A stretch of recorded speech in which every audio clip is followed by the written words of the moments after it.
నమస్తే. అన్‌స్టాపబుల్ తెలుగులో ఏదైనా టాక్ షో ఉందా అంటే ఇప్పటిదాకా చాలా టాక్స్ వచ్చి వెళ్ళిపోయినా సరే ఇప్పుడు బాగా స్థిరంగా నిలబడిందంటే ఖచ్చితంగా అన్‌స్టాపబుల్ అని చెప్పుకోవాలి. అయితే ఈ మధ్య ఇప్పుడు 2023లో వచ్చినటువంటి ఒక అన్‌స్టాపబుల్ మాత్రం మూవీ ప్రమోషన్స్కి బాగా కలిసి వచ్చిందని చెప్పుకోవాలి. అయితే ఏ మూవీస్ కలిసి వచ్చింది, ఏ మూవీస్ దీన్ని మిస్ చేసుకున్నాయి, ఏంటి సంగతి ఇవన్నీ చూద్దాం. నమస్తే. నమస్తే అండి. Sir, Balayya Babu as a హోస్ట్గా అనేది ఎవరు అంత తొందరగా ఆలోచించలేదు. బట్ హోస్ట్గా వచ్చి కూడా ఇక్కడ కూడా ఆయన సెంచరీల మీద సెంచరీ కొడుతున్నారని చెప్పుకోవాలి. ఎందుకంటే ఆహా ప్లాట్ఫామ్కి మెయిన్ స్ట్రీమింగ్ ఉన్నటువంటి ఒక షో ఏది అంటే ఖచ్చితంగా ఆహాలో ఖచ్చితంగా అన్‌స్టాపబుల్ అని చెప్పుకోవచ్చు. అయితే ఇలాంటి షోకి బయట నుంచి వస్తున్నటువంటి బాలీవుడ్ సంబంధించిన సినిమాలు కావచ్చు, లేదా మన తెలుగు సినిమాలకు సంబంధించి కావచ్చు, ఖచ్చితంగా తెలుగు ఆడియన్స్ అందరికీ రీచ్ అవ్వాలి అంటే మనకు ఒక షోలో వస్తే చాలు అన్న మాట అయితే వచ్చేసి. సో ఆ షో గురించి మీరు ఏం చెప్తారు? ఆ షోలో ఏ సినిమాలు వచ్చి సక్సెస్ అయ్యాయి, ఏ సినిమాలు మిస్ చేసుకుని అనుకోవచ్చు? అంటే అన్‌స్టాపబుల్ సీజన్ 3 స్టార్ట్ అయినప్పుడు లిమిటెడ్ ఎడిషన్ అని చెప్పారు ముందే. అవును. అంటే 1, 2, 3 ఎపిసోడ్స్ అయిపోద్ది అనుకున్నాం కానీ అంటే ఇది షో పర్పస్ అనేది మారింది. ఫస్ట్ ఏమనుకున్నారు, ఇది మనకి ఒక కాంట్రవర్సీస్ చేద్దాం అనే ఉద్దేశంతో స్టార్ట్ అయింది. చివరికి ఏంటంటే ప్రమోషన్స్ వరకు వర్కౌట్ అవుతుంది, బాగా కమర్షియల్గా కూడా వర్కౌట్ అవుతుంది. ఆటోమేటిక్గా మన భగవంత్ కేసరి సినిమాకి దీంట్లో షోలో జరిగింది. ఆ టీం వచ్చారు, ఆయన హీరోగా నటించినా కానీ టీం అంతా వచ్చారు, సినిమా సక్సెస్ అయింది. ఆ తర్వాత యానిమల్ టీం వచ్చిన తర్వాత అది కూడా సినిమా సక్సెస్ అయింది. అంటే ఈ రెండు జరిగేసరికి ఒక సెంటిమెంట్ లాగా ఫీల్ అవుతున్నారు. సరే అన్‌స్టాపబుల్కి మన బాలయ్య బాబుతో మనకి వెళ్తే మనకి సక్సెస్ గ్యారంటీ అనే టాక్ స్ప్రెడ్ అయింది. దాంతో అసలు మామూలుగానే ఇది సెట్ తీసారు, అయిపోయింది, ఇక 2 ఎపిసోడ్లు అనుకున్నారు కానీ సెట్ ఏముంది, కాబట్టి ఇంకో చోట వేస్తారు, కొన్ని కారణాల వల్ల మార్చి ఉంటారు. సెట్ ఏముంది. ఇంకోటి ఏంటంటే ఫైనాన్షియల్గా కూడా ఇట్లాంటి ప్రమోషన్స్కి మంచిగా గిట్టుబాటు అవుతుంది, ఏదైనా ఏ ఓటీటీకి అయినా సరే. పైగా ఏమవుతుంది, అక్కడ దీనికి సంబంధించిన ప్రోమో రిలీజ్ చేస్తారు, ప్రోమో మీద ఒక హైప్ వస్తుంది. ఆ తర్వాత దీని మీద రకరకాల రివ్యూలు చేస్తారు, దాని మీద హైప్ వస్తుంది. ఆ తర్వాత షో వస్తుంది, దాదాపు అందరూ చూస్తున్నారు. ఇట్లా దీనివల్ల ఏంటంటే హైప్ పెరుగుతుంది సినిమాల మీద కూడా. అంటే సినిమాని ఈజీగా జనంలో తీసుకెళ్ళడానికి అన్‌స్టాపబుల్ అనే వేదిక చాలా బాగా ఉపయోగపడుతుంది. అందువల్ల దీన్ని వాళ్ళు కంటిన్యూ చేస్తారేమో అనుకుంటున్నా. సంక్రాంతి సినిమాల తాకిడి కూడా ఎక్కువ ఉంది కాబట్టి ఈ ప్రవాహం ఇలా కొనసాగొచ్చేమనిపిస్తుంది. అయితే అన్‌స్టాపబుల్ సీజన్ 3 ఏదైతే ఉందో ఇప్పటిదాకా 2 ఎపిసోడ్లు అయితే ప్లే అయ్యాయి.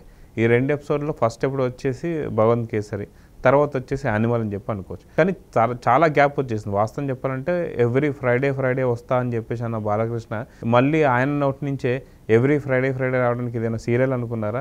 ఇది బాలయ్య అన్‌స్టాపబుల్ షో, అది కొంత టైం తీసుకొని వచ్చినా సరే మిమ్మల్ని ఖచ్చితంగా అలరిస్తుంది అన్నట్టుగా చెప్పారు. కానీ ఇప్పుడు చాలా గ్యాప్ వచ్చిన తర్వాత ఇప్పుడు ఇంకా షో ఏదో ఉండబోతుంది అనే క్వశ్చన్ మార్క్ మాత్రం పడుతుంది. ఒకవేళ వస్తే ఎవరు వచ్చే అవకాశం ఉందంటారు? అంటే ఇది కూడా బలవంతంగా ఏర్పాటు చేశారో అనిపిస్తుంది నాకు.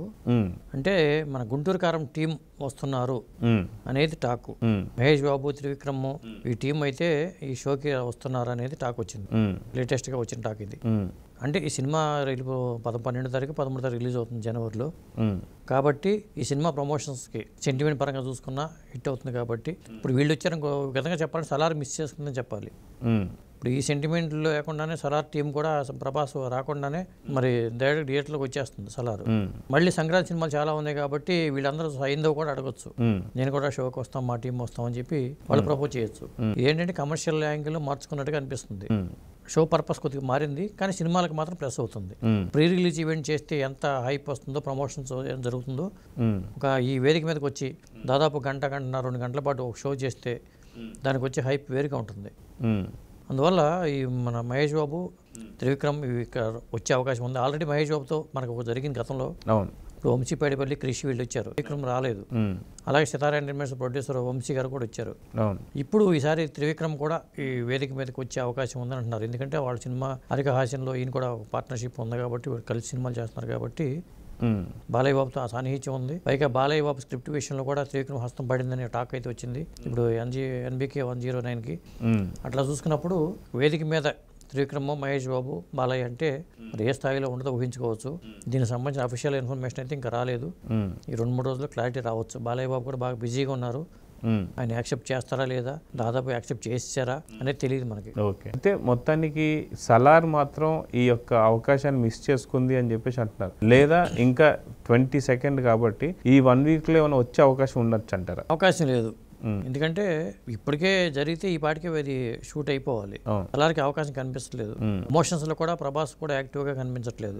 కాకపోతే హైప్ చేయకుండా సినిమాని జనంలో తీసుకొద్దాం అనేది. హైప్ చేయకుండా వచ్చినా కానీ ఓపెనింగ్ ఖచ్చితంగా దాన్ని జనం తాకిడిని ఎవరు ఆపలేరు. కాబట్టి వాళ్ళే లో ప్రొఫైల్లోనే సినిమా ముందుకు వెళ్తున్నారని సమాచారం. కాబట్టి వాళ్ళు కూడా ప్రచారం కోరుకోవట్లేదు.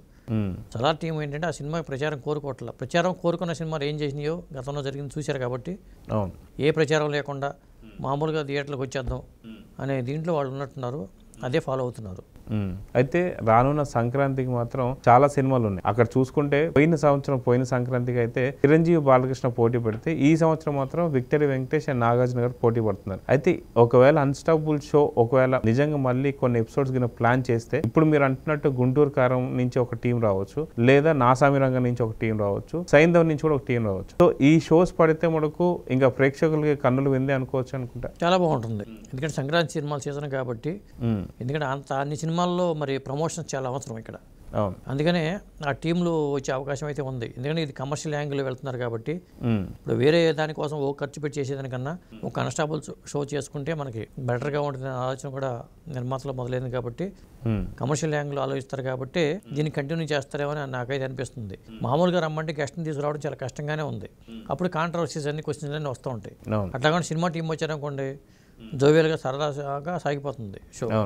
కాబట్టి అలా చేస్తారేమో అనిపిస్తుంది. దాంతోపాటు రజనీకాంత్ లాల్ సలాం కూడా ఉంది కాబట్టి రజనీకాంత్నే ఏకంగా కూర్చోబెడితే ఇంకా అద్భుతంగా ఉంటుంది. అసలు మన చిరంజీవి గారు రావట్లేదు లేదా ఇంకోళ్ళు రావట్లేదు అంటున్నాం కానీ రజనీకాంత్ని ఎందుకు పిలవట్లేదు ఈ షోకి అనేది నా పాయింట్. లాల్ సలాం ఎట్లాగో ఉంది కాబట్టి ఆ టీం కూడా వచ్చేస్తే పనిలో పని అయిపోతుంది. ఒక ఆ సినిమా సంబంధించిన ప్రమోషన్ ఈవెంట్లో పాల్గొనటం ప్లస్ షో చేసుకోవటం కానీ పని అయిపోద్ది.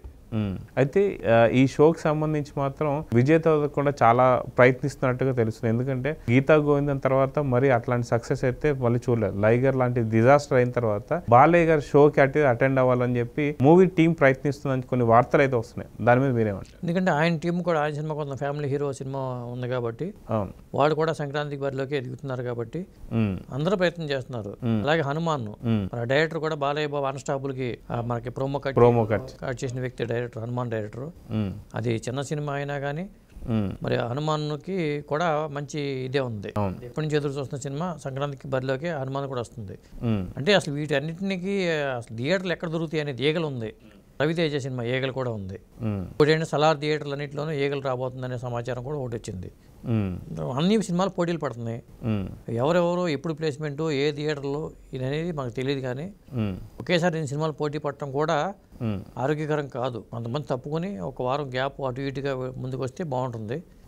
కాకపోతే ఈ షోకి అన్స్టాపుల్ షోకి ఎవరెవరు వస్తారు ఏంటి అనే క్లారిటీ లేదు. కానీ ఇప్పటికైతే మాత్రం మహేష్ బాబు టీం అయితే రాబోతున్నారు సమాచారం. మిగతావన్నీ లేవు, అప్డేట్ లేవు. సో ఆ షో సంబంధించి ప్రోమో అయితే ఇప్పటిదాకా రాలేదు.